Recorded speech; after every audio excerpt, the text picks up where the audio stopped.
Hello and welcome to the Golf Course Lawn Show.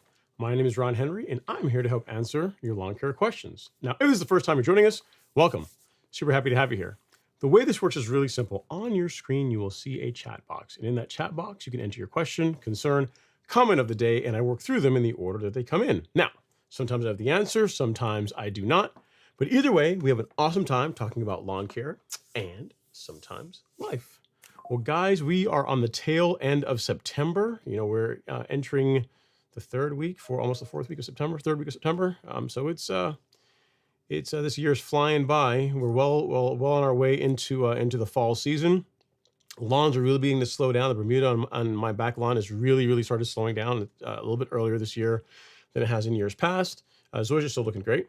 But yeah, we'll get into it and see what questions you guys have. And one of the points I want to talk about tonight is around the things you can be doing now, the decisions you can be making in your lawn now that will set yourself up for success for the 2026 season. So, as the theme of the show is titled, next year's great lawn starts now. So we'll talk about that as we get into things quite a bit. All right. So as always, you can reach us on YouTube as a primary platform, but you can also watch the show on Instagram, Twitter, or Facebook. So whichever is best for you, feel free to engage, and we'll work through them in the order they come in. If you have a question or you want to contribute to the show, you can use the Cash App link here, and that will help you jump the line, and we will get your comment to your comment sooner than just working through them in the order. So hope it helps. Let's jump on that note. Let's get into it. All right.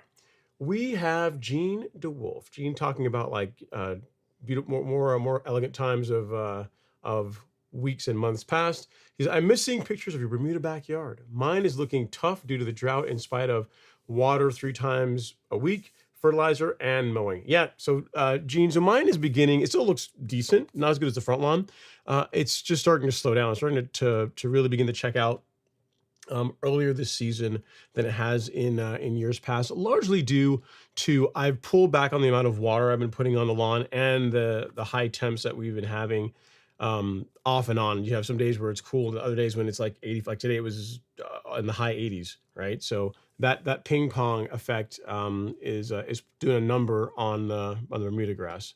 So yeah, but yeah, I'll have to get some video for you guys. I know you guys still want to see the back lawn, even if it's not looking great. I still need to get some footage for you guys.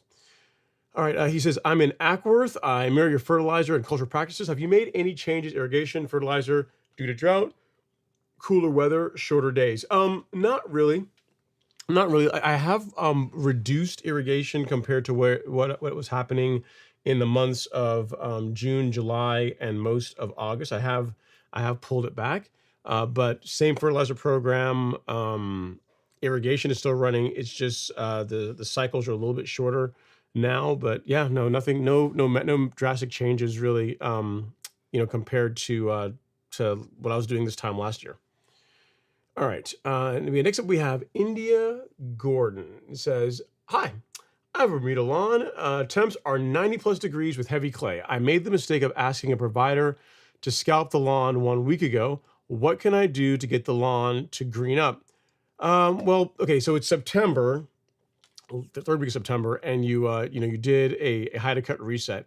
If the given that you have 90-degree temps where you happen to be in the country, in the next, I don't know, you said it's already a week old. Really, between today and the next 7 days, it should start looking a lot better. So I'm not sure how much of a scalp or how heavy of a scalp they did, but normally with a Bermuda lawn, given enough heat and sunlight, which sounds like you got plenty of both, 10 to 14 days, you begin to see it recover nicely and begin to green up. What you can do is if it hasn't been mowed since the last time it was scalped, I would encourage you to begin mowing the lawn. So not necessarily scalping it again, but mowing it at the height that you intend to maintain the lawn at, because mowing, it helps stimulate growth.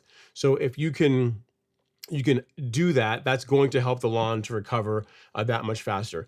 Yes, you can still feed it, but I wouldn't get out there and throw a ton of fertilizer, a ton of nitrogen at it to try and push a bunch of growth. Really, I'd say feed it like you normally have been on the schedule you normally have been feeding it on, and just increase your mowing frequency. That will help the lawn, or will encourage the lawn to come back that much faster. All right. So again, you're finding a couple of things: less daylight, even though you got plenty of temperature. But if you increase the mowing, that will help the lawn to do better. But again, we're going into October here, 11 days from now. So as far as it recovering and looking like it did in like July or even early August, probably not going to happen. But it can recover and get a bit greener than I imagine how it looks now if it's all brown. All right. So hope that helps. Sorry you're dealing with that. But mowing covers a multitude of sins. So if you can get out there and mow it regularly, again, not just once a week is not going to get it done. I'd say if you can mow it every 2 days, that is going to speed up the process of it coming back. And now, mind you, it's not a whole lot of clippings aren't going to come off when you do this, but it's still going to benefit the lawn. Again, the only other piece of advice I tell you is ensure that whatever equipment you're using to cut it is sharp. So if you have a mower, make sure you got a fresh blade on it. And then that combination of increased mowing frequency, a decent fertilization program, again, not anything out of the ordinary, is going to allow the lawn to recover as best it can, given that we're moving into the fall. All right. Okay, next up, we have the Notorious Zaz. Notorious Zaz. He says, Good evening, Ron. You mentioned mixing Celsius and Spectacle Flow together during your last live stream for a pre-emergent app. I think I said, I might have said Spectacle Flow and Certainty. If I said Celsius, sounds out of context. But at any rate, your question is, how would that work since one needs to be getting into the soil and one needs to relies on foliar uptake? Okay, so to repeat the question again, he says, Good evening, Ron. You mentioned mixing Celsius and Spectacle Flow together during your last live stream for a pre-emergent app. How would that work since one needs to get in the soil and one relies on foliar uptake? Thanks. Okay, so if you're mixing pre-emergent and post-emergent herbicides, you can do that. The thing you're just going to want to do to get good results is delay watering the pre-emergent in right after application. So if you were just applying Spectacle Flow by itself, you could go out and water, 10 minutes after you got through spraying the entire lawn. If you're mixing Celsius, I guess if you're trying to control broadleaf weeds, or Certainty, which is what I think I would have said. If you're looking to control Poa annua, then you would wait until the following day, or maybe even late the following day, before you run your irrigation to water it in. So the big thing is you have to allow the post-emergent herbicide to dry on the leaf of the plant that you're targeting for it to be taken up. And that's how you can use both of them really at the same time. Now, having said that, the best way of doing this really is to spray your pre-emergent separately from your post-emergent herbicide, because really for best results with Celsius or Certainty, you really want to use surfactant with it. You really want to use this because it helps spread, and it helps the herbicide more evenly coat the leaf and adhere to the leaf of the weed you're targeting that much better. However, you would not want to mix this to your in the tank if you're doing pre-emergent. See, so really, can you do pre-emergent and post-emergent herbicides? Yes.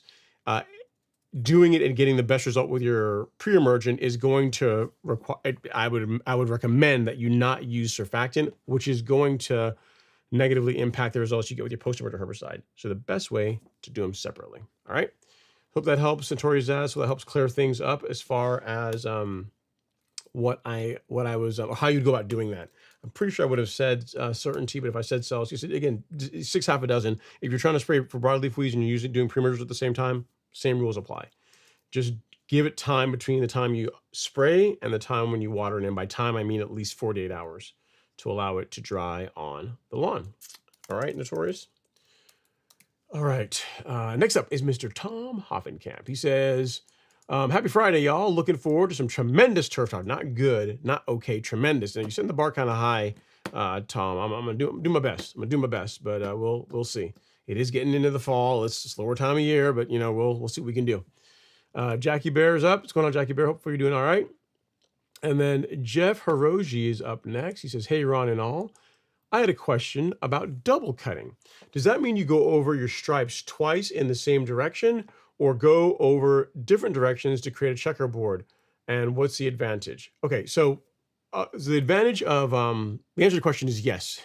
Either way can work. So if you are trying for a checkerboard pattern, you can mow. So for example, we can use our iPad as an example here. You could mow your first mowing pass like this, and then your next mowing pass like that. Alternatively, if you're just truly trying to burn in the stripes and get them really defined, so let's say, like, we've got 3 stripes because we're not thick stripe life. You could mow the lawn, in this direction, in this pattern, and go over it again, the exact same pattern. That's also going to help the stripes be more defined. The benefit of varying it, so mowing, say lengthwise, and then mowing 90 degrees to it, to create the checkerboard pattern, is that you are cutting, you're approaching the, if you're using a real mower anyway, the bed knife is approaching the grass you're cutting from different angles, and the overall result is going to be a cleaner cut. If you, say you did the second option, right, where you mow like this, so you go down, back, down, right, and you finish mowing the lawn, you do the same thing again, down, back, down. Keep in mind, especially if you're using a real mower, like, you're rolling and pushing the grass blades in the direction that you're making that stripe. So while you can produce a more defined stripe by doing that, you're going to find that there's going to be some bits of grass that aren't going to be cut as evenly or cut at the same height as the rest of it, versus if you cut it this way first, and then you think, now we're going this way, we're kind of pushing the grass or rolling it in this direction, which is going to help pick up some of those grass blades that perhaps were standing a little bit proud, right? They're standing a little bit tall. So from an evenness standpoint, you'll get a better result mowing like this and then 90 degrees to it. From a standpoint of, like, really making the stripes be as pronounced as possible, but not necessarily like the tightest cut, just simply going over the same pattern twice, we'll do that. What I do is I vary it. So I go like this, and then I go like this. And here's the trick for that. Whichever stripe you want to be more pronounced, to stand out more, mow that direction last. So say, for example, this is the street here, and I wanted these stripes, the lengthwise stripes, to really pop. The way I'd mow the lawn is I would go this way first, and then my second cut, I'd finish up like this. And these, while you'll see both of them, these are going to be better defined than the first passes that I made. All right. So hope that helps. Jeff, either way can work. What I do is I tend to go 90 degrees. I do tend to do the checkerboard. All right. So hope that helps, sir. It's a good question. It really depends on what you are trying, what you're really trying to achieve with with multiple passes. The long and short of it is it's either to burn in the stripes and make them like pop that much more, or to just get a really nice tight cut. Both have their pros, their pros and cons. All right. Okay, next up we have Aaron Pate. Aaron Pate. He says, I'm seeing a lot of leaf hoppers in my lawn. I applied a Celloprint in August for preventative. I should have done one. I've done one app of bifenthrin, but it hasn't seemed to make a difference. Should I try a different product? That's a good question, Aaron. I am not sure what insecticide you would use for leaf hoppers. I'd have to do some research on that. I don't know that one off the top of my head. I don't know if, I'm not sure even if Celloprint is labeled to control them. You know, I'm not sure if that's even going to be. Let's check the label here really quickly. But yeah, I'd have to do the same thing you're going to end up having to do. I would have to check the Google, look at some of the extension office pages and see what guidance or what recommendations they have to control that particular insect. I don't. Let me see. I don't see those on. Yeah, I don't see that on the label for a Celloprint. I didn't think so. All right. But yeah, I'll do some digging on it. Aaron, if you want to drop me an email, my email address is ron@golfcourselawn.com and say, hey, this is Aaron from the live stream. I'll do some research and I'll let you know what I find and I'll email you back. All right. So sorry, not more help on that one, but we will get to the bottom of it. Okay, next up is Jackie Bear says, have an excellent stream, sir. We holla. I hope. Thanks so much, Jackie Bear. I really appreciate it. Then next up, Mr. Robert Rainey. He says, good evening, everyone. Hashtag Rye Guys. What's going on, Robert? Robert, where's the picture? Did you not send me a picture of the... actually, you did send me... What did you send me? You sent me a picture after the show last week. But yeah, and what he wanted to share with this one, I'm not sure if you got any new updates in a week. I'm sure it's looking not much better. But I can show the folks of how the lawn was looking initially just from the seeding, and then when you started cutting it, how the stripes came in. So I'm going to share that with the folks on the show now. So for any of you guys that don't know, Robert Rainey, his lawn is Bermuda, but during the fall it masquerades as a cool season lawn. So he's in the process of making that happen. So this is how his lawn looked after the initial overseed. So this is just the ryegrass growing in, not mowing it, just letting it find its way in the world. And then this is the first cut on the ryegrass. And you can see going from that no defined stripes to that pretty good. So again, it stripes beautifully, great looking Santa turf grass. And I'm sure it's going to get even that much better as you begin to work on it more. I'm not sure if you have any new pictures, Robert. I didn't see any in the Academy, but I may have just missed it, the Academy group. But if you got one, you want to send them over, I'll by all means share it with the folks, and they'll be able to see what the current state of your ryegrass overseed is. All right, next up we got Higgy Pop. He says, happy Friday, everyone. Have a great show, Ron. Let's all hit the like button for Ron. It's free. Great, thanks so much for that, Higgy. Yeah, guys, we've only got 60 folks in the live stream, 28 likes. So if you wouldn't mind hitting that like button, I really would appreciate it. Now, as far as the topic on how the work that you do now really sets yourself up for success for next season. So this time of year, you often, if you're on our mailing list, we've gotten tons of email from us talking about potentially about doing a soil test and then also doing your pre-emergent. And why is that really important? For two reasons. We're going to talk about each one of those, like what role they play now and in benefiting you next spring with your lawn care program. So let's start soil testing first. So if you do a soil test now, you may say, well, it's at the end of the season. Why do I really want to test my soil and see where nutrient levels are, at the end? Well, for two reasons. One, you're measuring the effectiveness of the program that you did over the past few months. You can see like where your nutrient levels stand. But the big thing that you're really looking for whenever you do a soil test in the fall is seeing where your soil pH is. So around here, at least most of the lawns in my area in Georgia, the soil tends to trend more acidic. So in the fall, a lime application of some sort tends to help bring that pH into the sixes, which is what you want to maximize nutrient uptake for turfgrass. The thing with adjusting soil pH is, unlike nitrogen, where you can get a pretty quick response, soil pH, depending on where you are, it can take quite a bit of time to move, to begin to make the to have the results being reflected in a soil test. So by doing a soil test in the fall, let's say you do a soil test now and you see, hey, my soil pH is measuring, say, 5.5.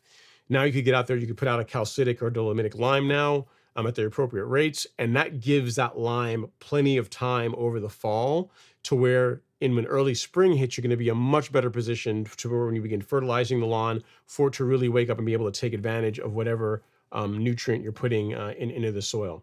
So doing a soil test in the fall really gives you that data to be able to, one, see how you did this past season, and then also start making plans for inputs now that will set you up for success for next year. So that's what the role of soil testing in the fall can play and why it's really important. When it comes to pre-emergent, the thing with pre-emergent, and unfortunately why I think it kind of gets neglected quite a bit, is as humans, we are not really good at spending time and money on things to solve problems that have not yet occurred, right? In general, most people are more reactive in nature when it comes to fixing things. Pre-emergent, while you don't necessarily see the results of it like right when you put the product down, the benefits that you get from reduced weed pressure both in the fall, over the winter, and then depending on the product you're using into the early spring, really put yourself ahead of the game when it comes to having a great lawn next year. Because you think about it, whenever a lawn is coming out of dormancy, right? While you can use herbicides, like all herbicides, regardless of whether they're safe for your particular grass type, are a stressor. So you think about it, if we're able to put out run a good pre-emergent program now, so say an application now, and then another one, if you got cool season grass a few weeks before your first frost, or if you got warm season grass and say you're in Georgia, Florida, you do your next app in say November, December timeframe.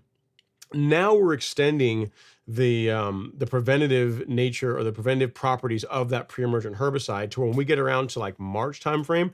While you may have a few small weeds here and there, you're not going to have nearly the weed pressure you're going to have if you did not apply pre-emergent. So that means you're not going to need to use post-emergent herbicides, which is going to be better for your lawn as it transitions out of dormancy and into fresh new growth in the springtime. So again, pre-emergent, unsung hero of amazing lawns. It's something you really do want to consider if you're not overseeding your lawn this fall to really put yourself in a good spot, good position for success for next year. And another advantage, another pro to most pre-emergents is they tend to be a lot less expensive than post-emergent herbicides. So that's a benefit as well. So just something to consider, for any of you guys that are looking for itching for something to do this time of year, looking for ways to get your lawn in a better position for next year. Pre-emergent herbicides is a good decision to make in that space. All right.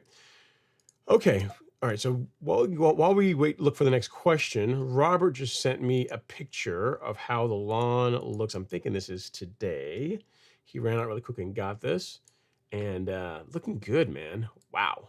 That's fire. Okay. So to recap, this is where we were right after as the ryegrass began germinating. This is the first cut. And then this is today. You can see he's already double cutting it multiple directions. You can see a little checkerboard pattern coming in there. And it's looking good, man. Looking fire, Robert. Looking nice. So the one thing Robert does, and a big part of why his lawn always looks great, is he mows a lot. He spends a lot of time mowing his lawn. So again, thanks for sending those pictures. Really appreciate it, and gives all of us with lawns that are going dormant something kind of cool and green to take a look at. All right, next up is Jamie Rells. He says, I won't be able to watch the live. Will there be a link to watch later? Yes, on YouTube. Like on some of the other platforms, the live streams don't stick around very long, but on YouTube, they're there. You can go back and watch a live stream from last year if you want to. So this link, Jamie, will be the one that you're on now, will be the same one that you can use I mean, after the show ends tomorrow, whenever you have time to watch it. So let me send this to you really quickly so you'll have it. So see, live stream link. All right, so that's the show. That's what you're, if you're on YouTube, that's what you're on now. And again, once the show's over, you'll be able to use that same one and be able to rewatch it if you can't hang around. All right, next up is Jeff Hiroji. He says, also, how effective is organic fertilizer? My in-laws are in SoCal and don't like applying normal types of fertilizer. Just curious. Thanks again. I mean, they're effective. The thing that the thing you have to realize with organic fertilizers, Jeff, is the amount of nitrogen, the amount of macronutrient in them, so between your nitrogen, phosphorus, and potassium, tend to be quite a bit lower than what you get in your synthetics. And then they are a lot more reliant, more heavily reliant on microbial activity in the soil to break them down and make them available for uptake. So a good example is if you applied something like, say, Milorganite, right? And you apply it in, say, in Georgia, say early March, you're really not going to see a whole lot from it until soil temps really get warmer, and then it becomes more available for your grass to be able to use it. Whereas the synthetic fertilizers or blended fertilizer products that, because like even the products that we carry, I mean, they're like from Lebanon. There are organic and biostimulant components to that, but there's also synthetic component. And the benefit of having a portion of it being synthetic is one, like the amount of nutrients you're able to put into the soil per volume is going to be a lot higher. So you can get 10, 12, 16, 20% nitrogen of formulations, so you can really boost the levels. And then second, because with synthetic or blended products, you have different types of nitrogen, you're able to put some faster releasing nitrogen in first to get a quicker response, and then also have a slower release component for more extended feeding. So really a lot of blended fertilizers, as long as you're using quality products, really, I mean, they have a lot of advantages over organics. I know there's some people that just want to use only organic, and I get it, but in general, a lawn that is using a blended synthetic fertilizer is going to perform better, is going to have better color response than what you're going to get in just an organic fertilizer. It's just going to take a lot longer for you to see the results. So and the thing is, a lot of folks, your friends are in SoCal, so I get it that a lot of folks in California aren't. They want more organic options for their lawn care, but you have to keep in mind that just because there's a synthetic component to fertilizer does not make it harmful. What makes fertilizer harmful to the environment more than anything else is overuse. Applying it incorrectly. So, if you, instead of applying it at rates that are correct for your grass type and on an interval that's sensible, like over applying it at super heavy rates, applying the wrong product. For example, if you have a soil that's got plenty of phosphorus in it, and you every time you fertilize the lawn, you're adding more phosphorus to it, that is not good. Especially if your lawn is anywhere near like bodies of water that can help really encourage algae bloom, which is bad for the life in the ponds or lakes. So it's not so much the product as much it is the way that you use them that can become the issue. You know what I mean? Because think about it, most products, anything that's labeled for use on residential lawns, there's quite a bit of margin built into those, and as long as you're not being ridiculous with how you're using them, there's in other words, saying the difference between the safety aspect, if we're going to use that as a measuring stick, whatever that means, right? The safety aspect of an purely organic fertilizer versus synthetic fertilizer, where I would opt for an organic only, is if I were looking to feed, say, a vegetable garden, or I'm trying to feed, some kind of plant life that I'm going to eat. Then sure, yeah, going with just a purely organic would be a better way to go. But for turf grass, it's a more expensive way to go, and in general, you're going to have a big challenge getting enough nutrient into the soil with most organic products, because the levels are just, the macro levels are just so much lower than what you get with the synthetics. So hope that helps. I'm not sure it'll necessarily convince them, but it's more in how you use the products than it is the products themselves. That's the challenge. All right, Jeff. So hopefully you can clip this part, show it to them, and maybe they'll change their mind, or maybe they'll think about adding some synthetics into their life. All right. All right, Andrew Phillips is up next. He says, "Hello, Ron. Ready for some turf talk? Have a great show. I'll do my best, man. I'll do my best. It is, it's getting into the fall and things are starting to slow down a little bit. So I'm enjoying just less mowing and just being able to relax a little bit more. But yeah, we'll do our best." And then next up is Andrew Phillips again. He says, "Robert, your overseed is on fire, looking good." Yeah, man. Robert doesn't mess around, man. If he decides he's going to do it, he doesn't have any kind of halfway. He's all gas, no brakes. All gas, no brakes. All right. Next up is Pernell Hughes. He says, "Hello, Ron and all. Michigan in here. Hope to soak up some knowledge. Thanks, Ron."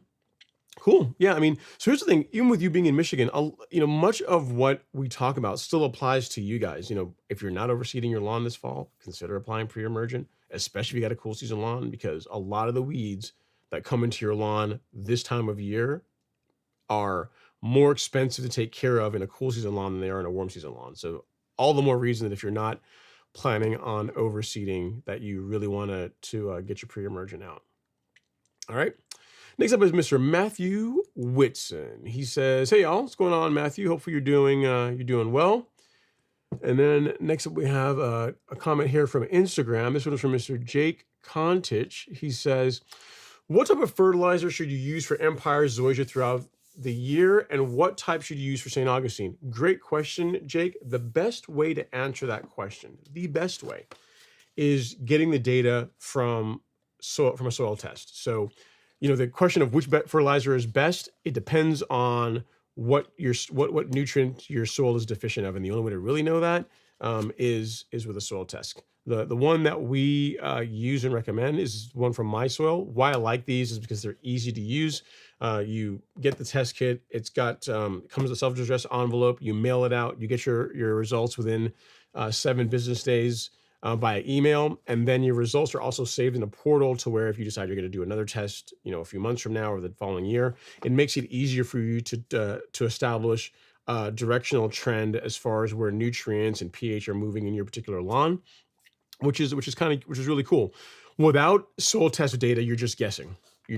So really, if you want to get the best result on it doesn't really matter, a Zoysia, a St. Augustine, a Bermuda, Raga, insert this grass type, having a soil test is really going to be the first decision you're going to want to make in putting together your nutrient program. It's so important that whenever, I thought about, if I had to break down what it takes to get a great lawn in as few steps as possible, simple steps as possible, say a lawn that's got some challenges, how do you go from like 0 to hero in a lawn as efficiently as possible?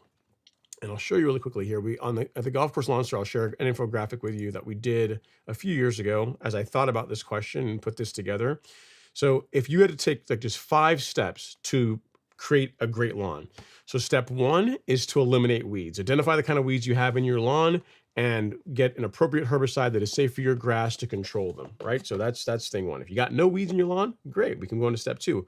Even if you do have weeds, or if you have weeds or not, step 2 is still going to be important, right? So step 2 is you do a soil test. And here's the cool thing about this. You can do step 1 and step 2 at the same time. So you identify what kind of weeds you have, you get appropriate herbicide, you start, spraying the weeds to get them controlled. After you're done with that, you can go out and pull cores and send your soil test results, your soil test cores in for analysis. Based on the results that you get back from that, you can go to step 3, which is the question you asked. What type of fertilizer is best for my particular lawn, right? You got Empire Zoysia and St. Augustine. Your soil test results are going to share with you, or they're going to have in there some recommendations as far as given where your nutrient levels are, where your pH is. Here's a program that you can follow over the next 3 to 6 months to help improve the levels in your soil. So step 1, we eliminate weeds. Step 2, we do a soil test. Step 3, we fertilize our lawn. This is the fun part, based on the data we get from our soil test. And then step 4, which you didn't ask about, but I'll share it anyway, is mowing. The thing that most people do not do enough is mowing, their mowing practices. The biggest thing that separates any really great stand of turf grass from a lawn that looks ordinary, like a golf course lawn or just a golf course or a football pitch, just pick any stand of turf grass you look at and you're like, man, that looks really awesome. The biggest thing that sets it apart from your neighbor's lawn that looks not great is mowing practices, the frequency of mowing. Like you take a look at Robert's lawn. We'll use an example of Robert because I got your pictures handy. Like this lawn is mowed several times per week. You know what I mean? So that's why in the infographic here for step 4, I say, mow, and mow some more. So the bare minimum, I'd say, Jake, to get a great lawn is you got to mow at least twice a week. So once during the weekend and then one time during the week. If you do that, you're going to have a lawn that looks better than the majority of your lawns, your neighbors' lawns on the street.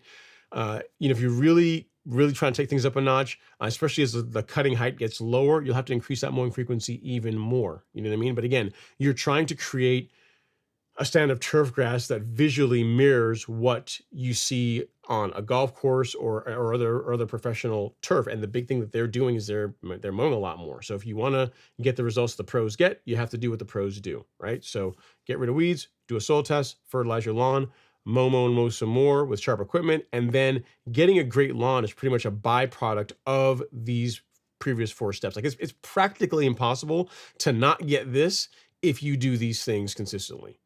All right, so hope that helps, sir. If you want, I'll send you a link to where you can pick up one of our soil test kits. Something else that you can also share this with folks too. We also broke this down in a listicle right here, like how to get a lawn that looks like a golf course without hiring a pro. Step 1, test and fix your soil, right? Kind of sounds familiar. You can get a soil test kit here, feed with precision. Here are some common fertilizers that folks get from us and they get really good results with it. And then adding biostimulants, because remember, great grass is a byproduct of great soil, and biostimulants will help your soil to perform that much better, and by extension, your turf grass to perform that much better. Products for that. And then finally, some more on the fringe products like moisture managers, insecticides, things along those lines. So what I'll do for you, Jake, is I'll link this here in the chat because the links to the soil test kit are going to be there. And if you have any questions, actually you're on Instagram, so I gotta put it here. How to get a great lawn. There. So feel free to check that out. Again, you can go if you can't click on the link, go to the Golf Course Lawn Store and go to just resources and then how to get a golf course lawn. That right there will take you to this, right? Or alternatively, if you're just trying to get there, if you want to look at all the soil test kits and see which one is the best one, for your particular case, you can also go to shop and then soil test kits, and they are here. The one that I'd recommend for most people is the starter pack. This one that has the probe, because it makes it way easier to collect samples without getting a shovel out and digging up and making a mess of your lawn. With this guy, you're able to extract cores without making a mess. You won't even be able to tell anything was done in the lawn. So for the first time, get this one so you get the tool, and then after that, for future testing, you can just get the soil test kit. All right. So hope that helps, sir. And based on your soil test results, if you want me to take a look at it when you get them back, feel free. You can, and I'd be happy to do that for you. If you get the soil test kit from us, the one that we sell from My Soil, there's going to be recommendations in there for products that would be a good fit for your lawn based on the soil test results. All right. So hope that helps, sir. Hope it gets you the data you need to get that zoysia and St. Augustine looking its absolute best. All right, next up is Mr. Scott Stafford. He says, in coastal Georgia here, we want to get rid of my centipede and hybrid of everything else for Bermuda. Should I just focus on soil health and treatment in the off season and kill it all off next season? Yeah. So what I'd say is this, Scott. Yes. Yeah. Because here's the thing. Even if you could kill off the centipede now, Bermuda, like the growth rate of Bermuda is really starting to slow down. So I would leave it really until next spring if you can. You know what I mean? Again, I don't know if in coastal Georgia, if your weather is really that much different to us, but I wouldn't be looking to do a renovation this time of year. If you say centipede and hybrid of everything else, does that mean you already have, I guess, Bermuda in your lawn already, like hybrid Bermuda, and you're trying to go to a different one, or you have centipede and weeds and a bunch of other stuff going on in your lawn? It's the hybrid of everything else that I don't really understand that part of your question. But if what you're saying is you have centipede right now, you want to get rid of the centipede and then either like kill off the entire lawn and resod with Bermuda, I would do that in the spring for best results. If you're looking to kill off the centipede and allow the Bermuda to just spread, like what you have, to allow that to spread and fill in, again, I would do it whenever the centipede is actively growing. You can use a herbicide that has quinclorac in it. We've got a couple of options: Drive, Quintessential. Either one of those will do it. Bermuda tolerates those just fine. Centipede, not so much. So if you're looking for a way of selectively removing centipede out of Bermuda, that would be a way to do it. But it's kind of difficult to understand the question of what you're exactly looking for. If the question is, I'm trying to just get rid of everything and start over with a different type of Bermuda or Bermuda in general, then an easy, less expensive way of doing this is glyphosate. The only time I would really go with a selective herbicide that has quinclorac in it is if you're trying to keep the existing Bermuda that you have and just allow it to fill in, to take over the area where the centipede used to be after we get rid of it. Okay? So hope that helps, sir. In both cases, I would wait until the spring. I'd wait till next year. Okay, next up we have Roark Randall. He says, hey, Ron, I cut my Bermuda lawn twice a week at a little over 1 inch. It's starting to scalp now, though. Does that mean I need to cut 3 times a week? It only gets 5 hours of sun. Maybe it's getting leggy. Yeah, I mean, 1 inch really shouldn't be leggy, man. That's not that tall. That's a decent height for Bermuda grass. It starting to scalp now is more than likely due to if the turf is getting thick or has gotten thick over the growing season. The mower is likely not running on the surface of the soil as well as it used to. So if you have any kind of areas that are softer than others, the mower, and you see what kind of mower you're using, is going to be more likely to dig in and scalp in comparison to when it's running just on the surface, on the soil. So what you're experiencing is not uncommon, especially if you haven't done anything else throughout the entire season to thin out the lawn. With only 5 hours of sunlight, I wouldn't make any height of cut changes. I mean, if you want to increase the mowing frequency to 3 times a week, staying at the same height, you can do that and see if things improve. But I mean, 5 hours of sun for Bermuda isn't a lot. That's really not enough. So the fact that it's not looking great, I'm really not surprised. And its ability to recover from scalping is really going to be compromised given that you're not getting that much daylight. All right, Roark. So sorry you're dealing with that. Some of it sounds like not enough sunlight. And then the other sounds like if you've been mowing at that height of cut all season and if you haven't done anything to thin it out over the course of the season, you're just getting some scalping from the mower floating on the surface a little bit, right? Running on the top of the grass instead of like running. I need to come up with a better way of describing that, but running more true. Like if you ever verticut a lawn, like if you mow like the day before and then you verticut and then mow afterwards, right? Like literally after verticutting, like the mower, at least for the real mower anyway, it almost feels like the mower's like riding on concrete. It almost feels like you could literally feel the mower riding on the surface of the soil versus on the grass. So it's a big difference. It makes a big difference in cut quality, and it's a great way to just preserve a cleaner cut throughout the course of the season. So hope that helps, Roark. Again, not a whole lot that I would really do about it, given what you're describing, that you don't have that much sunlight. I mean, where in the country are you that you only got 5 hours of sunlight in September? That's maybe it's a shade thing, or like maybe with your house, maybe that's why you're doing that. But yeah, 5 hours of sunlight, I think you'd be getting more than that in late September. But if that's the case, that's part of your problem too. All right, True Gator Fan is up next. He says, happy Friday, Ron. I just got a mow in and a liquid spoon feed. I like it. Nice. First of this month was my last granular for the season because I had an issue with spring dead spot and trying to avoid it next spring. I like that. If you've had issues with spring dead spot, it's not a bad plan to, shut down nitrogen inputs, or at least granular nitrogen inputs, a little bit earlier in the season. Like I do my last granular fertilizer with nitrogen in next month. So October, the beginning of October. So 12 days from now will be the last granular fert app that I do on my lawn for this season. Now you can still spray liquids. That'd be fine. But as far as granular, I tend to shut that down a little bit earlier for the same reasons that you're talking about. Like, when I did that and then couple that with a fungicide app in October, another one in December, it made a massive difference in the springtime as far as reducing the amount and the severity of spring dead spot that I had to deal with in my lawn. All right, so good plan. I like it, especially if you had a problem before. There's no reason to not set yourself up for success by just shutting down your granular fertilizer inputs a little bit sooner. I like it. All right, Jose Castillo is up next. He says, "Good evening, Ron. Hope all is well. I missed last week's live stream. We noticed. We were wondering where you were, man." I said, "Where is Jose? Where in the world is Jose?" He says, "I hope all is well. I'm listening while I'm mowing and putting nitrogen nutrients down." Cool. I like it. So getting your mow in and you're fertilizing the lawn. Good stuff. Good stuff. All sins are forgiven.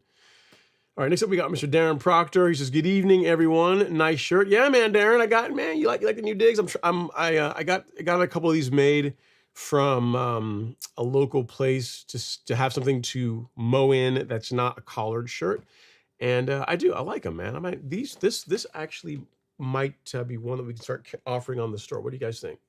It's an option, right? But yeah, so Darren, as you guys know, Darren is Mr. Barbecue Extraordinaire.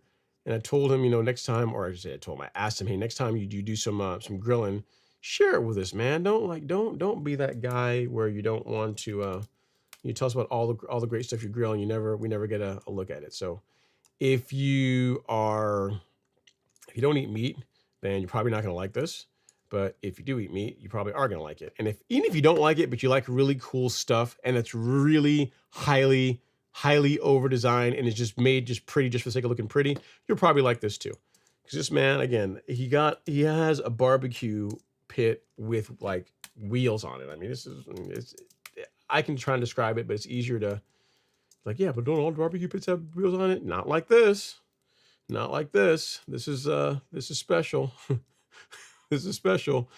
All right. Let me see if I can show you guys this. Let's share this last one with you. All right, let's get them queued up. So we'll go with first. We'll go with the hardware first, and then we'll show the results. Okay. So hardware first is this. This is what Darren's working with. Again, I mean, I'm sure you guys have barbecue pits, but how many of you got barbecue pits with wheels on them? Probably not. Not like those, right? Pretty clean. Got a smoker on there too, looking good. And then, it's not just for show. It's not all show and no go. We could actually see him running it, which is looking good. And then you never know, man. I mean, it's got the show, it's got the go, but does it actually produce anything that that we would say looks good? So the last picture is the results. And I mean, again, if you don't like meat, sorry, but if you do, that's a good spread there, man. It's a lot of ribs. How many are actually? 1, 2, 3, 4, 5, 6, 7, 8, 9, 10. And there's probably more back there, 11, 12, probably at least 12 on that grill. Pretty sweet, man. Very nice work. It's not mowing equipment. However, we'll still clap it up because it's still really cool. Gotta show respect to nice equipment. Polished smokestack and all. Thanks again, Darren. I really do appreciate it. And yeah, thanks for the shirt. And if you like, I'll ping you after the show, Darren, and see if we can figure something out. All right, next up is Mr. Gerardo Zayas. He says, "Good evening, Ron. What would be the nutrient program if I do a winter perennial ryegrass overseed on my Bermuda located in North Texas?"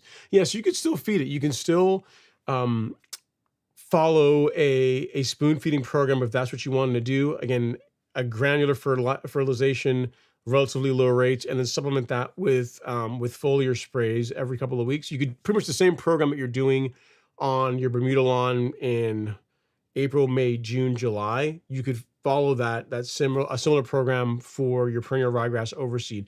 You can back the rates down, like the amount of nitrogen you're giving the lawn. You can reduce that, but the same program can be used on a ryegrass overseed with great results. All right, Gerardo. So whatever you've been doing, you can continue to follow that on your ryegrass lawn. So great question, man. Gotta send us a picture if you're overseeding and you're on that Robert Randy life. We want to see what you're working with. So even if you can't get one to us this week, ron@golfcourselawn.com. Feel free to send me an email, and we will get it on next week's show if you have the time to send it over to us. All right, I'll look forward to it. All right, next up, we have the Trilla from Manila. He says, hey, Ron, and happy Friday, everyone. What's going on, to Trilla? Trilla, where's my picture of the Zoysia, man? Last week we spoke about this. Granted, you didn't agree to send one, but I figured that, it's made the request, you might actually send one, but I guess I'm just not worthy to see your lawn.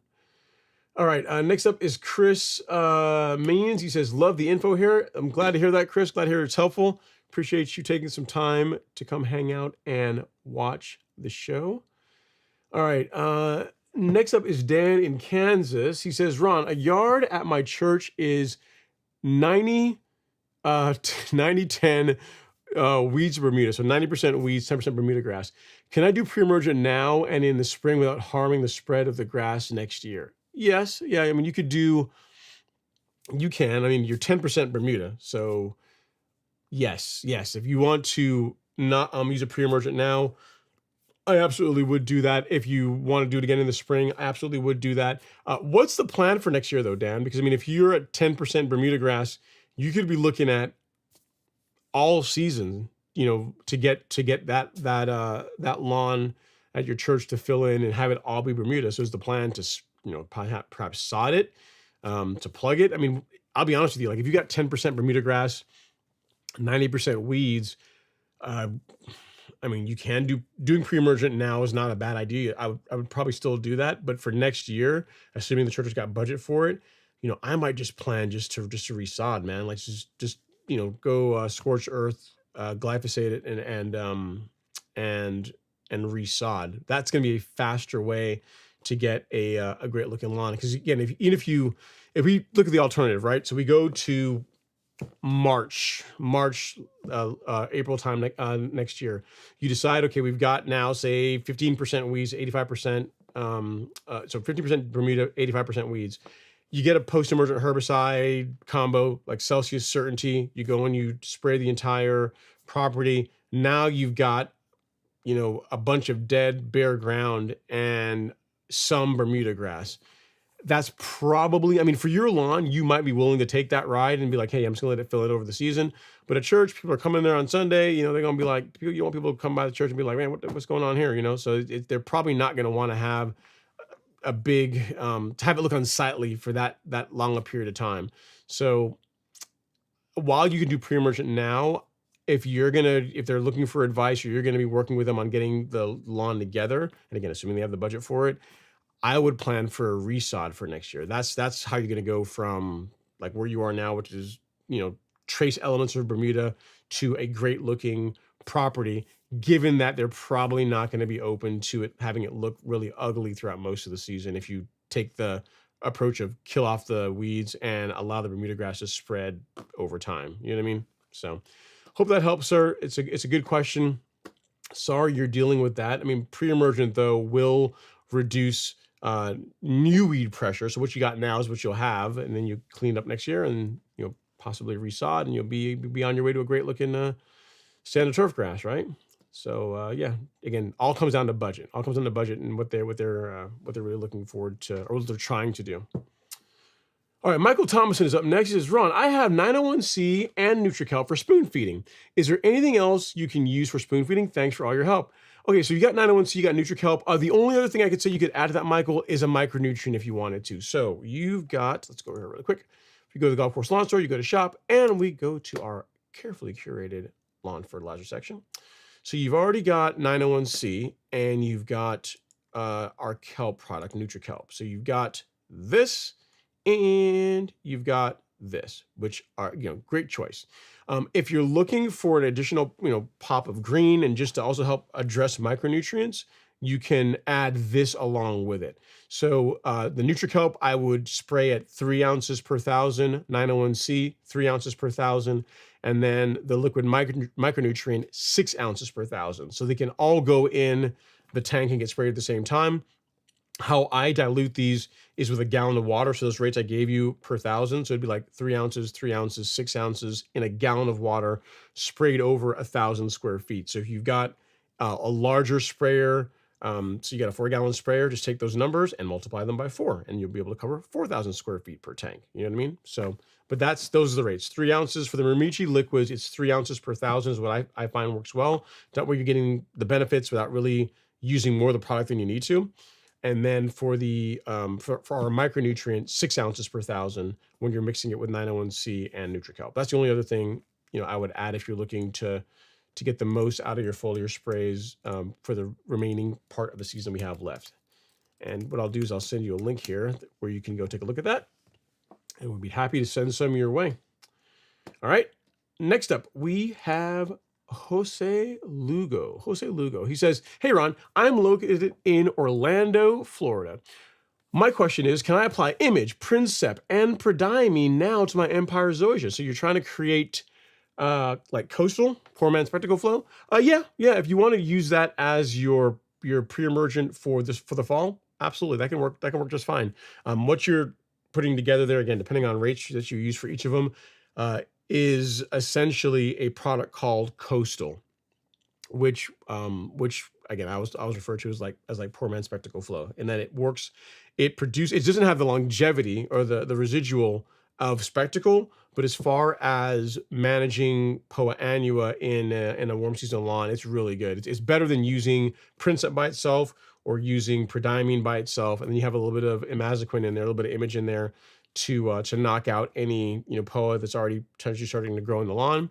It's a good combo. So yeah, if you want to do that now in your Empire Zoysia, that would be absolutely fine. I've already done pre-immersion on my Xeon Zoysia, but I just use Spectacle. I didn't do that combination. I just used this instead. All right. So good question, sir. Again, stick to the rates. Don't get heavy-handed. I don't remember off the top of my head what the rate for Princep is, but whatever. I have a video that I did several years ago that you can take a look at. That will give you some guidance on how I've used that combination with pretty good results. Let me see if I can find it for you really quick. Let me see if I can help you out here real quick, in case you want. Jose, again, you can use it as a reference. Actually, you have to do it exactly the way that I did it, but this is one way to do it, and it does work well. I think I called it fall pre-emergent, maybe. 15 videos are showing up. Let's see. I'll be able to look here and see what pops in. No, I'm not emergent. I may have done it in a live stream. So yeah, I guess look through some of my older content, Jose. Again, it's the video is it's several years old. Fall lawn care. Nope. Yeah, I don't see it here. And if I search for just pre-emergent out of my other videos, I'm gonna have like a bajillion of them come up. So it's not gonna be useful for you. So sorry, I'm not more help on this one. Yeah, so on my channel, I have 153 videos with just the title pre-emergent in them. So it's not gonna be helpful. Let me take one last look here really quickly and see if I can find it, because it was useful. It does like what you're trying to do is a strategy. But yeah, just look through some of my older live streams from the fall, and in there you'll be able to find a video on fall pre-emergent, how I would recommend going about doing it. That's gonna bug me. Wait. Oh, here we go. Okay, I found it. Here we go. I knew it. I knew if I just kept digging, just didn't give up. Just kept looking, kept digging. All right, here we go. So this is the video. It's like 30 minutes, and it shows the rates that I've used in a live stream. Jose, let's see, how I make, let's call it poor man's spectacle flow. All right, so that's the rates that are in there are ones that I personally use, and they produce pretty good results, but you can just use those as a guidance and adjust as you see fit. But that live stream, you can just skip past the cool season part of it and just look for the area that I talk about warm season lawns, and in there you'll have the rates. Okay, next up we have Lowe's. He says, hey Ron, I've had a chinch bug problem all year. Is it too late to apply a a season-long insecticide? I mean, if you've got chinch bugs now, you can control them now if that's what your question is. I mean, I'm not sure what insecticide you're referring to that works all season, but yeah, if your question is, can I take care of chinch bugs in my lawn now? Yes, the answer is yes. If you want an organic or a non-toxic option like this, the organic or the non-toxic pest control from Mirimichi, this will control chinch bugs along with mosquitoes, flies, a bunch of other stuff. They're all listed here and more, but chinch bugs are definitely on there. You can spray this. That's the thing about this. You could spray this on your lawn and literally an hour later you can re-enter the lawn if you want to, right? As long as as soon as it's dry, you're good to go out there. And again, it's non-toxic product. Also good to use around like patios if you got like company coming over and you want to keep mosquitoes away. Great option. So this is a non-toxic option that has like a 3-week residual thereabouts, Los. That would be a good option if you're looking for a way to control chinch bugs and a bunch of other annoying insects around your property this time of year. All right, so I'll send that to you. You can take a look at it. We'll call it non-toxic pest control. There you go. All right, take a look at that. See if that helps you out. All right, next up is Hopping Camp. He says, always a good day when you get a fresh Robert Rainey picture. Keeps me humble. That's the thing with him is, you know, you know what it is? I don't think you really want, we all think we want like, you know, the level of dedication that Robert has. But I mean, again, he's the only, you know what? I'm going to prove my point. I'm going to prove my point right here. I'm going to do this. Here's what I'm going to show you exactly what we're dealing with. Do you own a prism gauge? Do you even know what a prism gauge is? So here we go. Start a poll. See how many of you guys actually own a prism gauge. All right, and just feel free to chime in there, guys. If you're on Instagram or any of the other platforms other than YouTube, then you're not gonna be able to chime in. And Robert, if you're here, which you probably are, you don't answer. Like, we know you have one. We've seen it. So like the one answer will be like, yes, I've got one. So we'll just run for a little bit and we'll see. Well, I mean, you never know, probably maybe 50%. I mean, you figure these are as far as the demographic of the people that are in here, or the type of people that come and hang out on a Friday night to talk about turf grass. The majority of these people are very, very dedicated. You would think that 30%, 40% would have a prism gauge, maybe. You know, you think that if any crowd's going to have that, it would be this crowd. So we'll see. We'll see how many of you guys actually have one. Based on, we got 74 people in here. We'll let it run for a little bit, and then we'll let the votes end. We'll see. I might be surprised. It might be as much as might be higher than I think. All right. Now next up is Scott Smith. He says synthetics feed my grass, organics feed my soil. Yeah, but they can do both. Scott. What I'm trying to say is they're not mutually exclusive. So if you look at, for example, look at the fertilizers that we carry from Lebanon, right? So if you look at these guys here, Humic Max 1608, our Complete 14714, and the Stress Total 024. All of these have a synthetic component to them. They all have humic acid. They all, these two also have some kelp in them. So as far as a product that both helps boost soil quality, or the ability of the soil to make nutrients available to the plant for uptake, all three of them help with that, in addition to supplying just the nutrients, right? Like your nitrogen, in some cases, your phosphorus and potassium, right? So when I say a blended product, like something like this does both. It checks both boxes. Now, you can look at something like the Mirimichi 444 that we carry. It's organic fertilizer. Now, if you look at the analysis on this, it's a 4% nitrogen, 4% potassium, 4% phosphorus fertilizer. The coverage tends to be a little bit lower. But this also, like those, there is an organic component to it. There's some humate in this.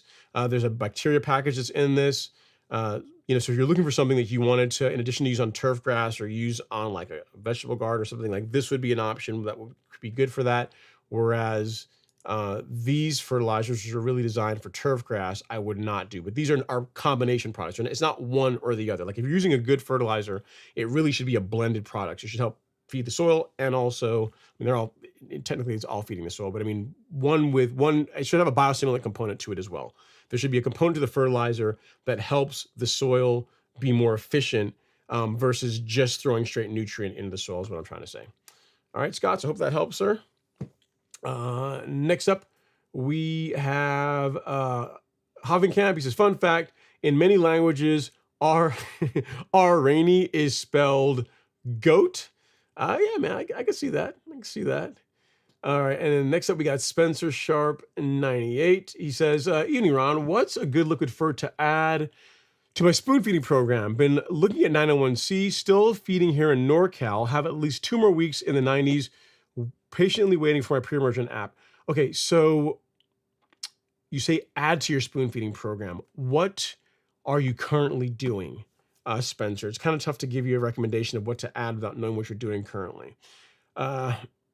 If all you're doing right now is a micronutrient and you're looking for a fertilizer that's got some nitrogen in it, then yeah, 901C would be a great choice. If you're looking for, I'll just show here. If you're looking for a liquid fertilizer, there's a couple of options. You can go Release 901C, or you can go with our 22-3 fertilizer. Either one of these would be great choices for spoon feeding. If you're looking for a micronutrient, you've got our micronutrient. If you're looking for a kelp product, you've got a kelp product. Any and all of these mix nicely and play nicely together. So what I would say is, given that you said that sounds like you already have an existing spoon feeding program, whatever pieces are missing, I would select an appropriate product and then add that to your program to kind of fill whatever gap it is that you're trying to cover. It sounds like you're looking for a source of nitrogen. 901C or our 22-3 would be a good option in both cases for that. All right, but for you to take a look at it, I'll send you the link here to the let's see here. Send you a link here to where you can find that on the Golf Course Lawn Store. You can decide for yourself which is going to work best for you. All right. Colin's in the live stream. He says, "What's up, Ron? Hopefully your Friday has been well." I can't complain, man. Cannot complain. He says, "Since crabgrass is a yearly issue for me, obviously want to get ahead of it. Is putting down pre-emergent this fall more specifically designed to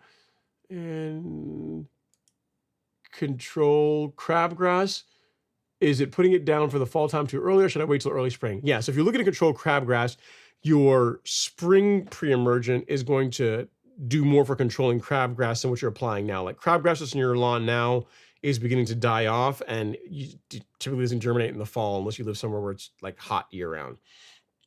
So the pre-emergent you're applying now is more for your cool season weeds, like henbit, like poa annua, like those types of weeds that tend to thrive when temperatures are cooler, is what your pre-emergent that you apply now is going to get you. Early spring is where you're going to control prevent crabgrass. All right, Colin. So is it too early for pre-emergent? No. Is it too early for pre-emergent if your goal and your only goal is to prevent crabgrass? Yeah, it's a bit soon for that. All right. Next up is Adam Starks. No relation to Tony Stark. He says, "Hey, Ron, I am Lawn Crew. I hope all is well. Enjoying the show as always. You rock. Hit the like button. Thanks so much, Adam. I really do appreciate that. Thanks for stopping in and saying hello. And then next up, he says, Scott Smith, well said. Thank you, because I was skipping my Essential G till I read your wisdom. Well, yeah, Essential G, or the replacement for Essential G, carbonized PNG, they are not fertilizers. They are strictly soil biostimulants. You've got biochar and a compost component. So carbonized PNG is 3 things. It's compost, it's biochar, and then it's also got a microbial package that's also in that product as well. And it's all about improving soil efficiency. It's all about maximizing nutrient uptake and just improving the quality of your soil. But it is not, strictly speaking, it is not a fertilizer. It doesn't have any macro. It doesn't have any nitrogen in it, not phosphorus, potassium. It's literally all about improving soil quality. So that's why I didn't really group it in with like a fertilizer, because most people, they think fertilizer, they're thinking a source of nitrogen or some other macro. All right. Scott Stafford is up next. He says, hybrid of everything consists of weeds. Okay, I got you. There's some Bermuda in there and maybe fescue. Former rental home recently purchased and the lawn was brutal. Okay, so you've got centipede, trace amounts of Bermuda, and the rest of it is weeds. So here's what I would say, Scott. Unless you're a man of patience, what I would say is next spring, just say, plan now between now and then for renovation. Just get yourself some glyphosate, and just start over. Just have a blank slate and just do it right. That's how I would go about it. Given that you've got a bit of everything, bit of a salad bowl. Unless you're telling me that here's what you could do. We could try it this way. What you could do is in the spring, you could go out and do a blanket spray with something like a good broadleaf herbicide that's safe for Bermuda grass, like Celsius, and then see what you have. You might find that you have more Bermuda than you think you do, right? You may find that, hey, this is not as bad as I thought. If that's the case, then you can let Bermuda do its thing as we get more temperature and allow it to fill in. That's going to be a slower way to go. Or, you could spray and be like, wow, I've got less Bermuda than I thought I'd had. In that case, all you've really lost is a few weeks for the time it took for you to spray the Celsius and then see the results of it. And then you can always go back with glyphosate, kill everything else off, and then resod, and then, be on your way. So if you want to take the approach of let's see what we got first before we decide, that would be a way to go with a selective herbicide like Celsius. Like this would be a good choice for controlling a broad variety of weeds in a Bermuda grass lawn. If you're trying to get rid of the centipede as well too, you could do Celsius and quinclorac. So something like this. If you did, again, we're taking the selective approach first. We're not going at it with a sledgehammer. You could do Celsius, like this guy, and you could use a product with quinclorac in it. So drive, accelerate when we get some back in, or if you need some now, you can get quintessential. Both of these, either one of these will work well as your source of quinclorac. That will knock out the centipede grass, and then the Bermuda, the Celsius is going to do the heavy lifting on all your broadleaves. And then again, that way you can just assess where you're at and decide what plan of action makes the most sense based on your patience, budget, and what it is you're trying to achieve. All right. All right, next up is Rio the Hitman. He says, Ron Henry, can I prep my pre-emergent and other sprayables in my tank overnight to save me time the day before I spray? Yeah, I guess having it sit overnight, I wouldn't be too concerned about that, Rio. The thing you're going to find is it's going to settle. You know what I mean? So unless you have a way of agitating the tank, if you got like a mixer in the tank or there's some way you have to get everything suspended all over again, I might just wait because it doesn't really take that long to mix pre-emergent. And for example, if I were to go out right now in the garage and mix up pre-emergent, a bunch of other stuff, and then just leave it in the sprayer and let it sit overnight, it's all going to be at the bottom of the tank by tomorrow morning. So I've kind of worked against myself because even if you try and shake it and get it suspended again, you're still going to have you're going to still have some clumps where it's going to be more concentrated around the pickup tube, which is why I just really wouldn't recommend that. The more I think about it, I'm going to say I personally wouldn't do that unless you're telling me you've got some way to keep it agitated all night long. I would just say just do it in the morning. Wake up earlier, do it in the morning would be your best bet because like how I recommend for most people to mix products. So a couple ways of doing it. You can either mix it outside in a bucket and then pour the mixed solution in the tank, or if you want to use your sprayer, I'm assuming you're using like a backpack sprayer to do the mixing, then you would fill the sprayer 2/3 to 3/4 full with water. So you've got some space there to help to be able to slosh around. Add your products to the tank, cap it, give it a good shake, get everything nicely suspended, and then finish filling it, get it in another shake, and then go out and spray. So that's a good way of ensuring that you apply products to the tank. Everything gets mixed nicely and uniformly throughout the entire tank, and then you're going out and you're spraying the lawn.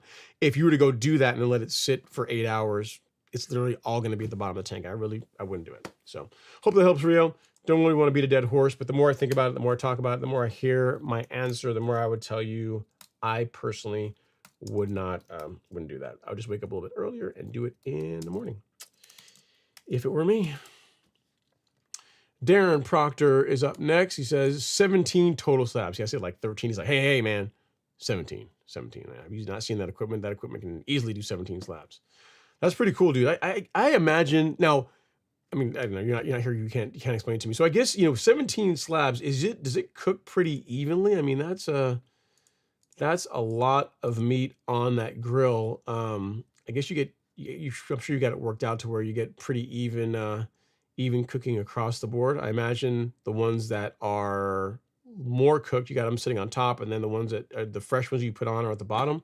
But I mean, 17 slabs is a lot to manage, man. Kind of cool. All right, Gavin Moore's up next. He says, "Hey Ron, did a fall overseed? I sent pictures. Have a great show. Did you now?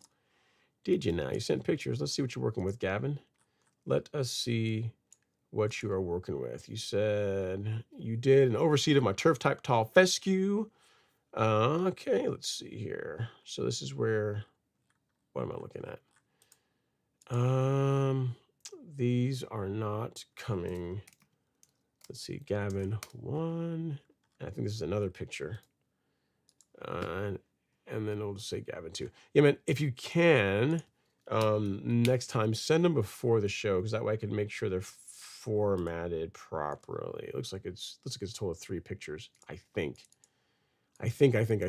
If not, you guys will get to see the same one 3 times. Let's take a look here. Really quick what I'm working with. All right, so Gavin 1, 2, better. And yeah, so where you were to where you are, this is definitely better. Okay, so I think it's 2 pictures. I just saved the same thing twice. Okay, so this is where he was before. Not awesome.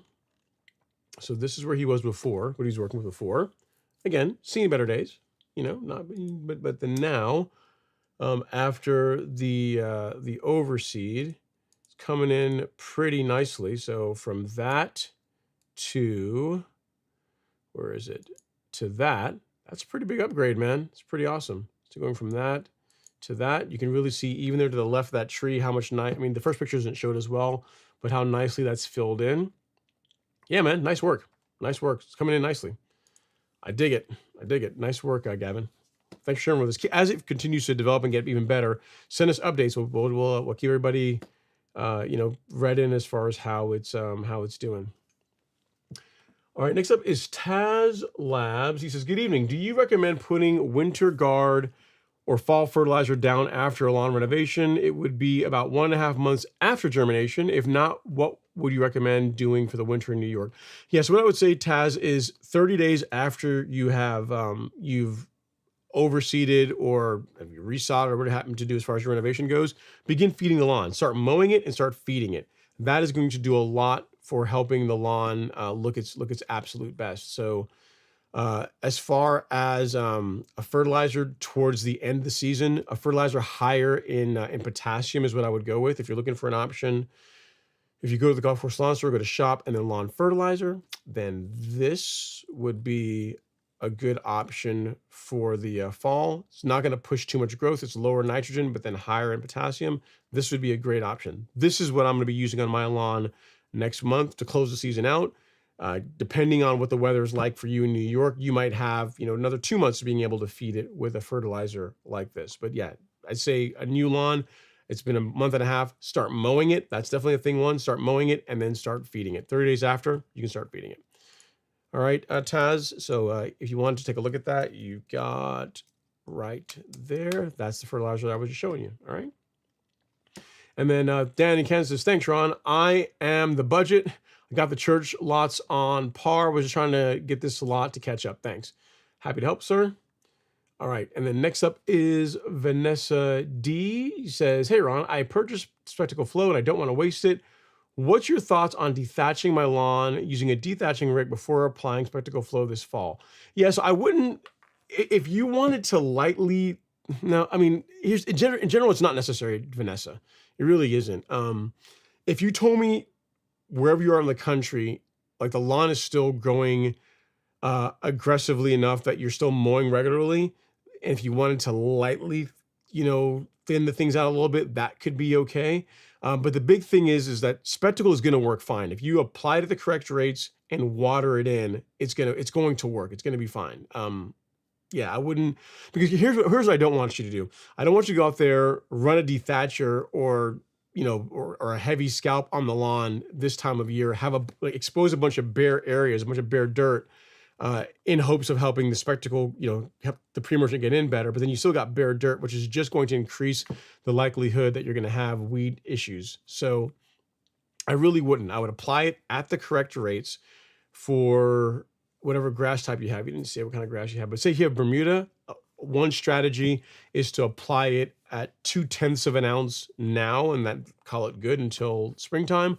Or you could do 2/10 of an ounce per thousand, or 1/10 of an ounce per thousand now, and then in December apply again at the same rate, 1/10 of an ounce, and that's going to do really well as far as extending your coverage well into the springtime when you get ready for your spring pre-emergent. So you're not going to waste it. And the what I'd say is water it in. Like literally today, when I came to the neighborhood, one of the pro lawn care services was out there spraying Spectacle on a neighbor's lawn, and I don't even know if they have irrigation. Like a lot of these folks that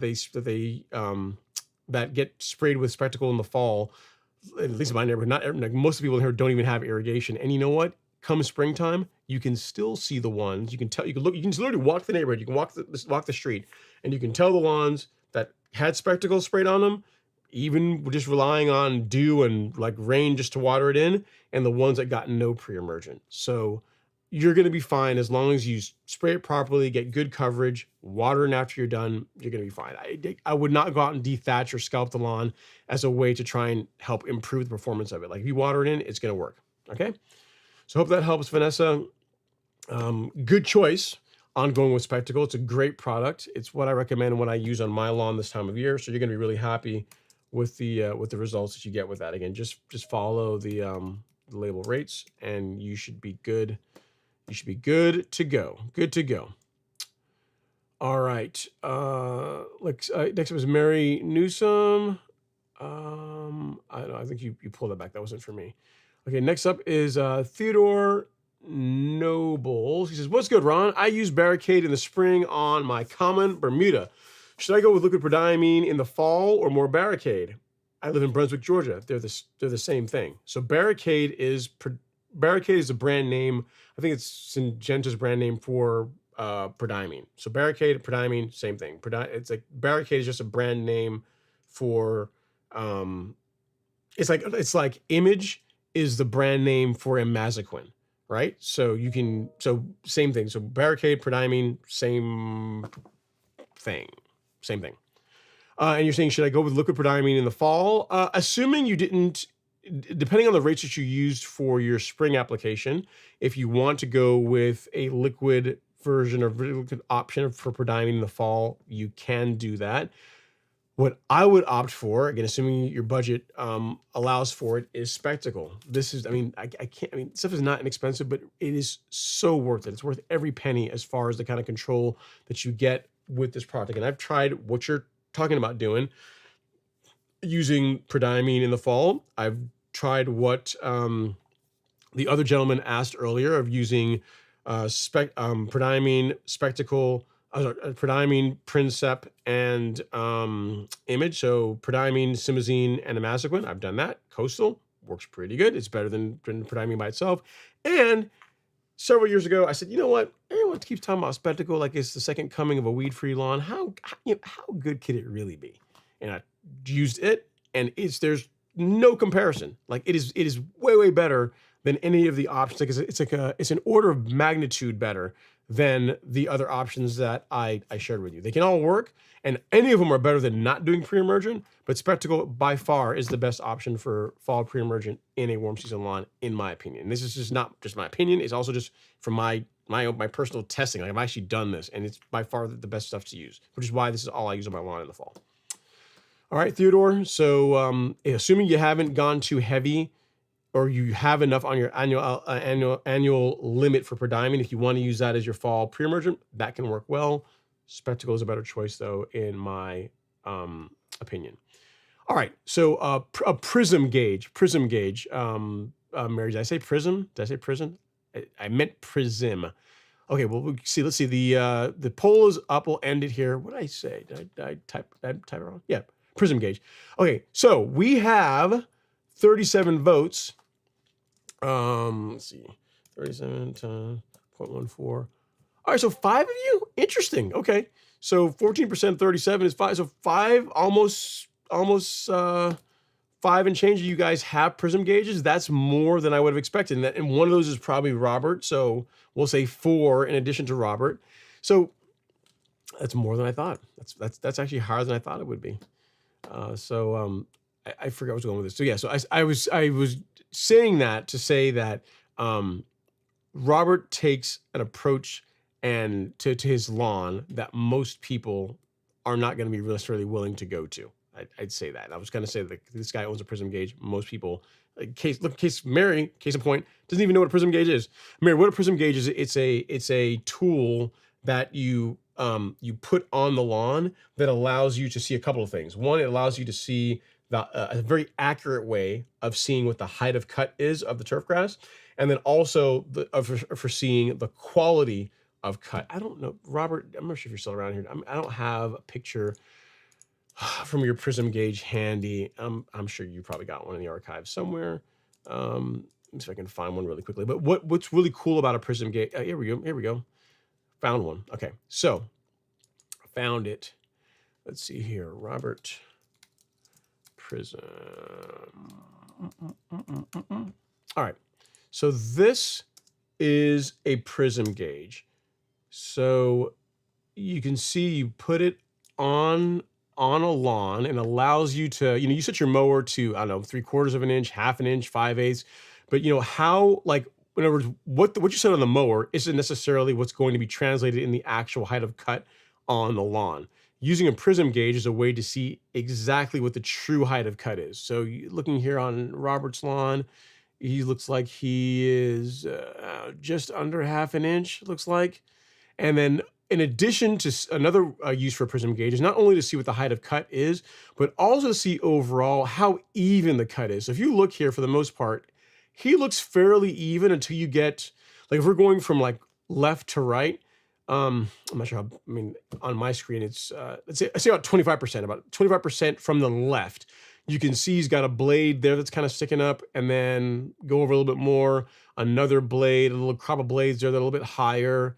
So it's a way of also not only accurately measuring your height of cut, but also measuring the evenness of the cut. So say if you have a mower where you can adjust the clip rate, or if you're playing with like different reels or different reel counts on your mower, and you want to see if I use an 8-blade reel on my lawn at 5/8, what does the cut look like?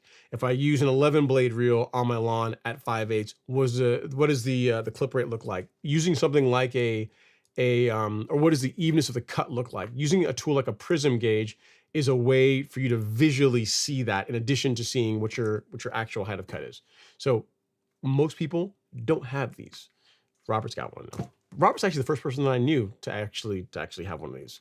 Actually, it's not true. He's the first person that I know that didn't work on a golf course that personally had one of these. Like the first like non turf gas professional that owned a prism gauge. So yeah, that's what it is, Mary. All right, so next up is Mehdi. He says, "Hey Ron, if you do a light sand top dress before rye overseeding, would that affect my Bermuda in the spring if I made sure I kill the rye? If all done perfectly, would my Bermuda be affected? Thanks."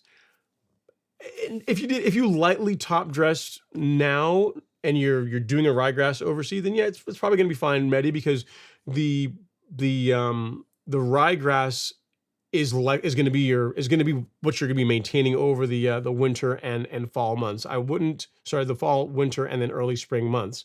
It really should not affect the Bermuda. It shouldn't. To answer your question, no, it shouldn't have a negative effect. I'm trying to think of how it would, and nothing really comes to mind. You should be okay. And then Mary says, mesquite for biochar. No, I've never heard of mesquite being used for biochar. Mary, a lot of like the biochar that Miramichi makes, a lot of it comes from like pine wood. That's basically turned into charcoal and then inoculated with nutrient before being turned to a prill and then bagged and being available for sale. So as far as mesquite for biochar, I guess you could make biochar with mesquite, I'd imagine, but I know a lot of the products that I'm familiar with use pine wood.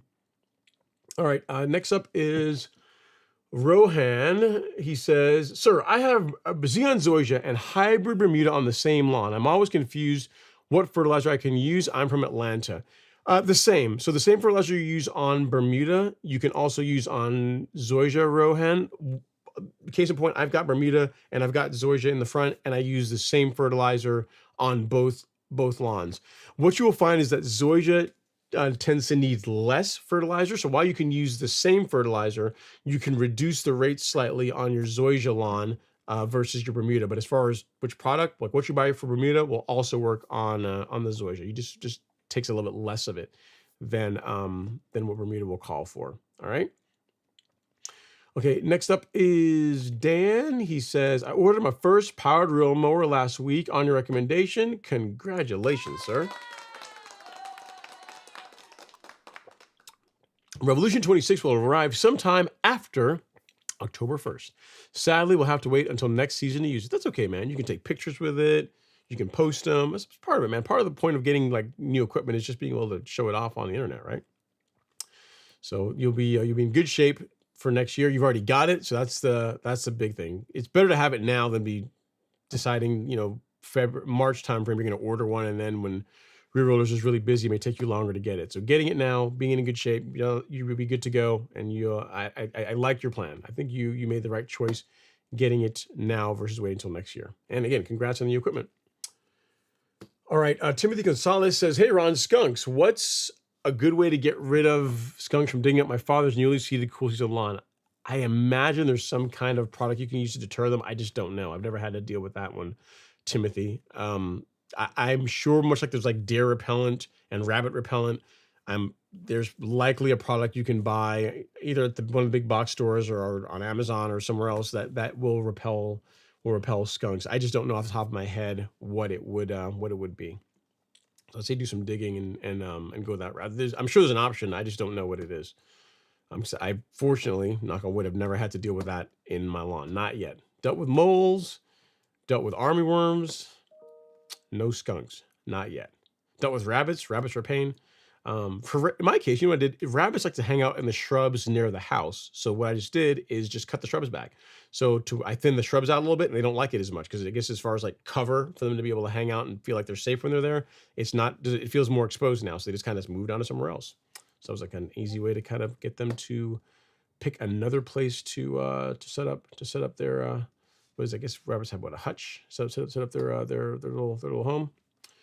All right, Brian Baldino is up next. He says, "Azoxystrobin and propiconazole down when seeding a new lawn. I have an area where the soil is near a swale where water backs up and sits." Yes, I'm a fan of applying a fungicide as part of either sodding, or in your case where you've got an area that holds a lot of moisture. Then that would be good. It's cheap insurance, Brian. Here's what I might encourage you to take a look at.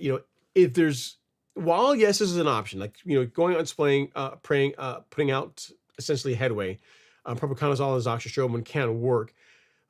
Like you're getting ready to do a new lawn, why not, if you can? Again, I haven't seen it.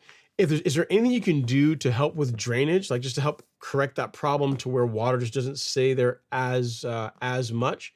Because now would be the time to do it. It sounds like if you're seeding a brand new lawn, it's going to be bare dirt. If you're going to have to dig a trench or install like a catch basin or something like that, like now would be the time to fix that. It still wouldn't change my answer. Yes, applying a fungicide, cheap insurance, not really going to hurt anything. But it just seems like if you've already identified an issue where a part of your property doesn't drain well, now would be a great time to just go about correcting that. So just something to consider. In addition to the preventative app that you're going to be putting down, I would. I'm a big fan. Like, I like fungicides, right? They're a great tool for managing disease pressure. They're a tool for managing disease pressure in your lawn. But there's also a environmental thing you can control, like drainage. Then I would absolutely also look into doing that too. Then you reduce your reliance on on fungicides to help keep disease and stuff out of the lawn. So just something to consider, assuming something you can do before you go through and do the seeding work. All right. All right. Dolt Jack is up next. He says, "Hey Ron, I have, I guess you have an Ego mower. Before I learned about a real mower is best. Can I still achieve a golf course lawn with a rotary Ego mower? Thanks." Yeah, you can get a great stand, a great cut, great looking lawn with a rotary mower. What you're going to have challenges with, you're not going to get a lawn that looks like Exhibit Robert. Like getting that with a rotary mower, probably not going to happen. I mean, not with an Ego. I mean, there's some rotary mowers, that some really expensive ones that like Allet makes, that have a rare drum that propels them that can produce stripes, but you're not going to get a lawn that looks like that with a rotary mower. But you can still get an amazing Santa turf grass. It can still look really good with a rotary. So I wouldn't say that, I've got a rotary, there's no options for me, my lawn's going to look like garbage. It's not true. I mean, if you have a rotary, you keep it sharp, you mow a couple times per week, your lawn is still going to look better than the lawns on your street, even using a rotary mower, if you have a mowing frequency that's more than what your neighbors are doing. Having said that, if you have a grass type that benefits from or that thrives at lower cutting heights, so ryegrass, Kentucky bluegrass, Bermuda, zoysia, like they look good when they're rotary mode. They look better when they are real mode. So it's just, is it gonna look better? Is it gonna look good? Yes. Is it gonna look like a manicured like golf course lawn? No. It's because it's just the tool is not the correct tool to be able to achieve that. But you can still look, you're still, if your goal is to be like the best of the lawns on your street, you can still pull it off with an Ego. So absolutely possible. All right. Next up is Rohan Guar. He says, "Hey Ron, what would be your recommendation for hybrid Bermuda and Xeon zoysia on the same lawn? A recommendation for what? And what pre-emergent can I use on both now? I'm in Atlanta." Okay, so for pre-emergent on both, this is what I would do, Rohan. I would use Spectacle. So if we go to, let's just use search. This is what I would use. This would be my recommendation for a zoysia and Bermuda lawn for pre-emergent this time of year. And the reason why I say that is because that's what I have. I have zoysia and I have Bermuda, and that is a product that I used on both of them. So for pre-emergent, this would be your jam. All right. Now, as far as feeding, like I guess what else can you do on a Bermuda and Xeon zoysia lawn? So for feeding this time of year, we're getting towards the end, or the season's starting to slow down as far as growth rates. So for granular fertilizer, the 12-0-24, this would be a good choice. Is what I'm going to be using on my lawn next month. And then for a granular biostimulant, which you can pretty much use year round as long as the ground doesn't freeze where you are, carbonized PNG. So this, and this would be two products you can apply on both your zoysia and your Bermuda lawn this time of year, and are going to help both of them to do that much better. And then for pre-emergent, I've already given you my thoughts on that. And if you want to look into both carbonized PNG, let me do this. Let me send this to you as well. So carbonized PNG and 12-0-24. You can find both of them here. All right. Hope that helps. And then you said, also, is Spectacle Flow, will it get better after dethatching? Again, I would not dethatch your Bermuda lawn this time of year. I just really wouldn't. You don't have to do it. It's not necessary. The biggest thing is measure it properly, spray it at the correct rates, and then water it in after application. If you do that, you're going to be fine. You don't need to dethatch your lawn before you use Spectacle. And he says, I'm thinking of to use prodiamine, a 2 split and dimension in March. Is that good, or Spectacle Flow? Okay, so if it were me, so I say this, using prodiamine now and using prodiamine in December, can that work? Yes. Is using Spectacle instead of prodiamine now better? Yes. So given the choice, in other words, if budget permits, what I would do is I would use Spectacle Flow now, and I would use Dimension or prodiamine in the spring. That's an expensive way, more expensive way of doing it, but that is by far going to produce the best result versus using prodiamine now and then dimension in the springtime. Like spectacle in the fall is, yes, I would absolutely do that, is what I would tell you. All right. And yes, you can use it on, you can use, what I'm telling you will work on both Bermuda and zoysia, because I have Bermuda and zoysia, and what I'm telling you is what I did on my lawn. All right. All right. Pollox in Paradise says, good evening, Ron. In a past life, did you mention a type of zoysia that you would have preferred, but it was not available in your area? Thanks. I did, Pollox in Paradise. So the zoysia that I would love to get my hands on, but was not available in Georgia, although I was able to talk to the guy that certifies sod farms to grow it. It was a great conversation all about zoysia, and I'm pretty passionate about turf grass, and being able to sit on the phone with someone for an hour or so, just talk about grass and how it came about and why it's in Georgia, why it's in Texas but not in Georgia, and all this kind of stuff was fun. At any rate, the name of the cultivar is L1F. L1F, so Larry, the number 1, Frank, L1F, and it's also known as Trinity. So that's the zoysia that I would have loved to got my hands on for my front lawn, but talking to the gentleman that travels around the country, and I'm sure there's a couple people that do it, but one of his job is to go and certify sod farms to grow it. He says no one in Georgia really carries it, primarily because it's designed for sports turf. You have to reel mow it. I mean, it's not one of these things where you put out and you say, like, I'm gonna rotary mow it. Like, if you're gonna put L1F or Trinity on your lawn, reel mowing is what you have to do, and it's more expensive. So if you think any of the major sod farms around here, they're not gonna go through the headache of having a very very niche, very boutique zoysia that they're not going to be able to sell to anyone other than like the people that are on this live stream, right? I mean, they would have a market for it, but it's a relatively small market, and given the cost to grow it and whatnot, it's not here. That's why, and I get it. That's what I said. So I did ask him also, if not that, what would you say? He said, well, if you can't get that, get Xeon. Xeon's pretty good.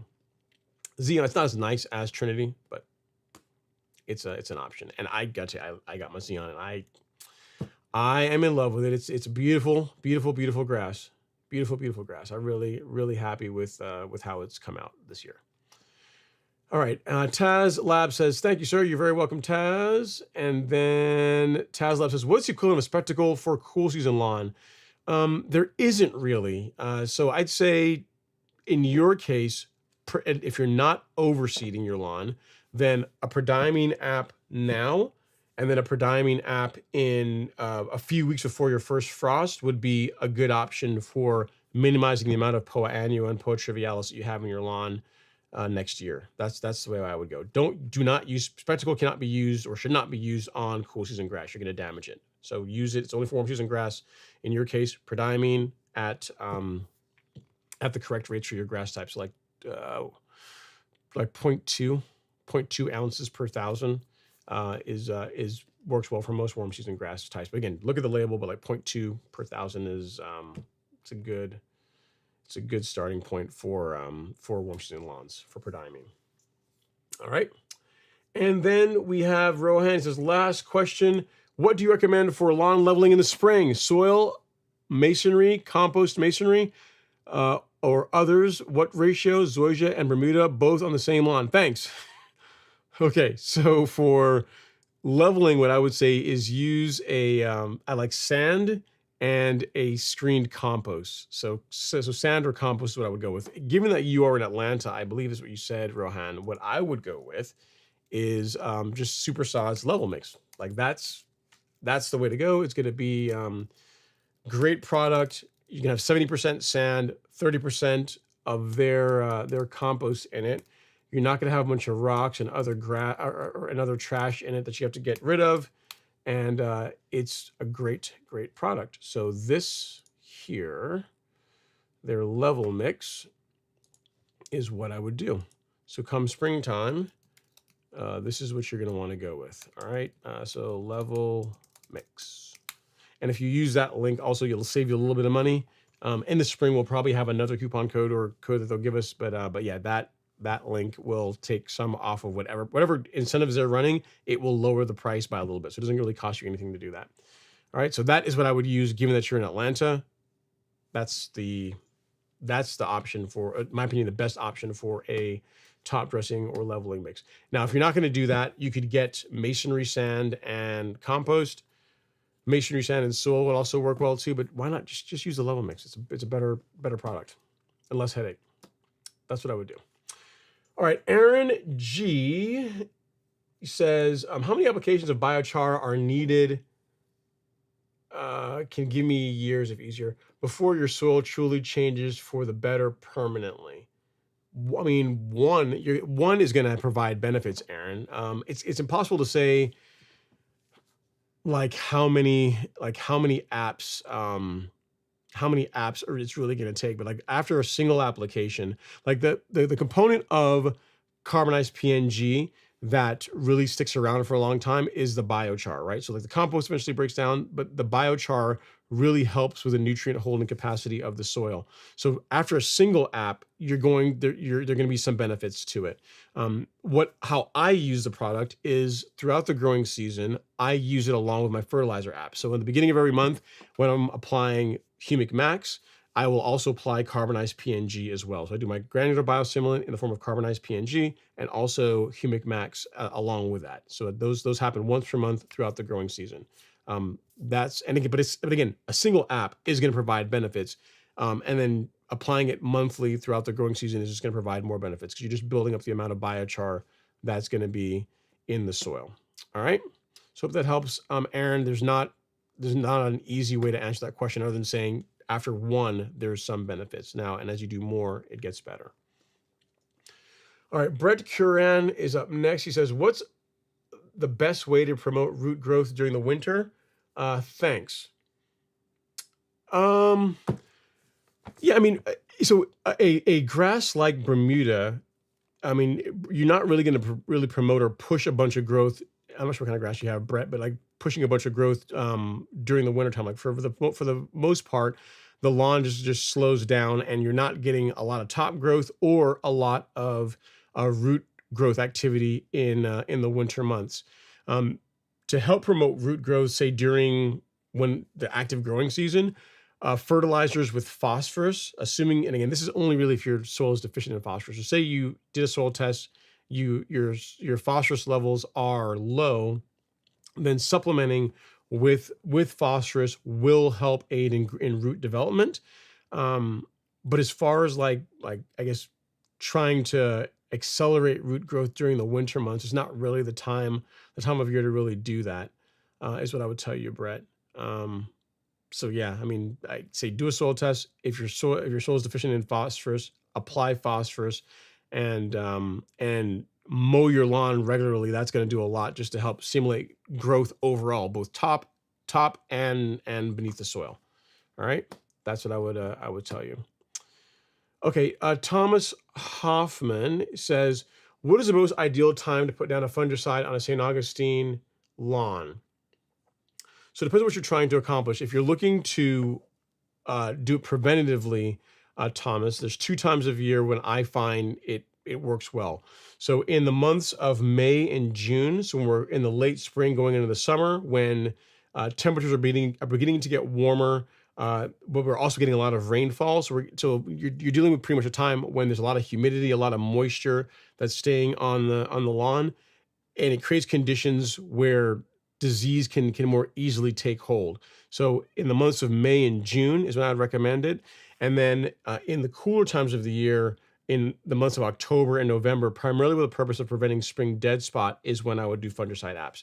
This is all spelled out in our calendar that we make available for free on the Golf Course Lawn Store. If you go to resources and then lawn care schedule and go to monthly application schedule, you'll see here that in May, this first spring fungicide app, and then in June, you see the same thing again, fungicide, and then nothing until we get to October, where you do a fall fungicide app, and then another one in November. So this would hold for St. Augustine, for Bermuda, for zoysia, for cool season lawns. It holds for pretty much all types of turf grass. The only, and I'll send this to you so you'll have it to review if you'd like. The only time I'd make a change to this, right, is let's say that your lawn, let's see here, lawn care schedule. Let's say your lawn has a history of disease earlier than say May. So say in years past, come like early April or mid-April, you're starting to get some brown patch in your lawn. In that case, I would take that spring app and I would shift it earlier in the season. So in other words, you want to, like, fungicides, in my opinion, work best when they're used preventatively. Like you don't want to wait till there's a disease problem in your lawn to use them. If you know that your lawn has a history of getting disease issues in say April, then like mid to late March, you're going to want to have a fungicide applied in the soil before then. So before the conditions really are there, like you want to get ahead of it. So that's the only change or adjustment I would say that you would make to that schedule. And it's really based on just the history that you've had in your lawn as far as disease goes. All right, Thomas. So hope that helps, sir. Check out that calendar that I just linked for you there. It's got, like, again, folks from Washington to Florida follow it and get really good results. It will be following that program in their lawn. All right. Okay, next up we have Dolt Jack. He says, I'm located in Gwinnett, Georgia. With Bermuda lawn, should I put down a thin layer of organics, biochar compost topsoil before winter in order to improve my soil before the spring? I would not. I would not top dress your lawn this time of year, personally. I really wouldn't.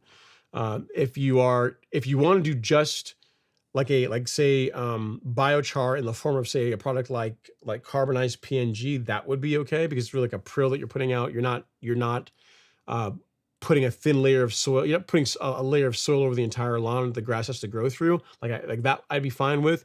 But any kind of top dressing, I would wait until the springtime. I'd wait until Bermuda grass is actively growing. Is what I would tell you. All right. So the compost topsoil, I would do that in the spring. If you're doing biochar in the form of a prill product like carbonized PNG, that I'd be okay with.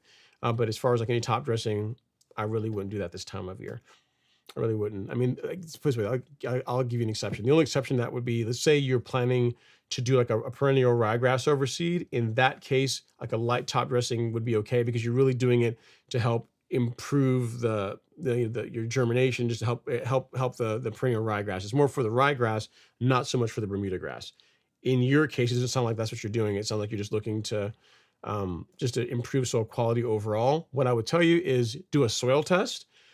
Based on your soil test results, the one thing you absolutely want to look at in your soil test results this time of year is where your soil pH is. So if your soil is, your pH that's measured is much below 6, then a lime application this time of year is a good thing to do. In addition to a biochar product in a prill form, again, like carbonized PNG, that would be a good option.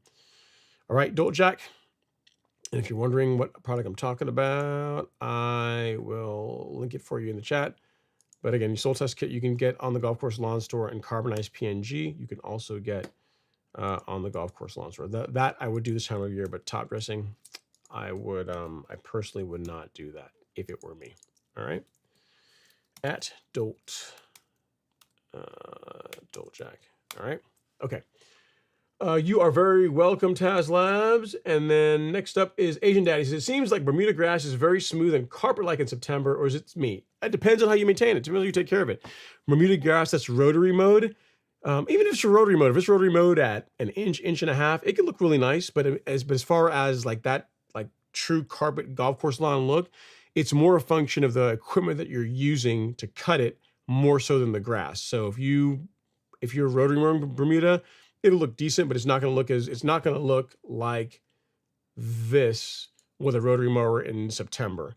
Whereas with a real mower, it can, I mean, the color might not be that great in September, but the overall appearance can be like that in September. But that's more a function of the fact that it's being real mode, more so than the grass type.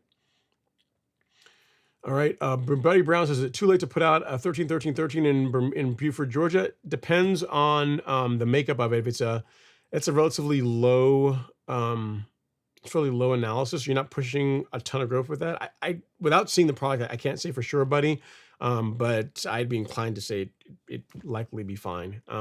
What I would say is that hopefully you have soil test results to support putting phosphorus down, but outside of that, yeah, it should be okay. Should be okay. I'm not familiar with that particular product, but it's relatively low nitrogen, so it'd be okay. At least you're not telling me, hey, I want to go spray like straight urea on my lawn in like late September, early October in Georgia. Would that be an option? I'd be like, probably don't want to do that. But this is probably okay. All right. So hope that helps. And guys, gals, looks like we're going to knock off a little bit early tonight. On that note, I will cue the outro music. As always, I really appreciate you guys coming to hang out. Thanks for participating in the survey. More of you have Prism gauges than I expected. There's some super lawn nerds. So Robert, you are not alone. You're in a safe space. You're in good company here on the Golf Course Lawn Show, but you already knew that. As always, if you guys are looking for a selection of pre-emergence, fungicides, fertilizers to help you create a lawn that your neighbors are absolutely going to envy, feel free to check us out at the Golf Course Lawn Store. We'd love the opportunity to earn your business and support. As always, we'll see you guys next week. Same time, same channel, Friday night, 7 p.m. Eastern. As another note, if you guys are wanting to send pictures in for the show before to get them on the show, it really works best if you send them to me on Friday between like noon and like 4 p.m. Eastern, because that's when I begin to build the everything for the show, like all the videos and everything that I'm going to be showing on the live stream. So if you can get it in on a Friday, it improves your chances of it getting on the show versus trying to do it during the show. All right. As always, thank you guys so much. Get out there, do something fun in the lawn this weekend. Hopefully some pre-emergent if you haven't done it yet. And if you're watching any sports, Formula One, football, hope your team does well. See you guys next weekend. Take care.